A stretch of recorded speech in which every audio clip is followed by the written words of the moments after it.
L'invasion a débuté au petit matin. Ces chars russes franchissent la frontière de Zenkivka entre la Biélorussie et l'Ukraine au nord du pays.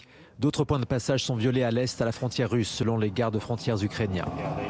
Dès l'aube, des explosions sont entendues dans plusieurs villes. Ici à Mariupol, mais également plus au nord à Kramatorsk, Tchououif, Kharkiv ou à l'ouest à Odessa et jusqu'à Kiev. Les premiers bombardements se font entendre au loin quelques minutes après l'annonce du début des opérations par Vladimir Poutine. Au lever du jour, la capitale ukrainienne se réveille au son des sirènes d'alarme.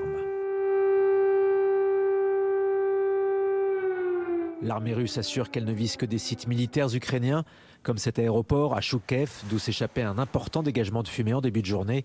Mais à Choukev, ce sont aussi des bâtiments qui ont été touchés. Les habitants découvrent les dégâts.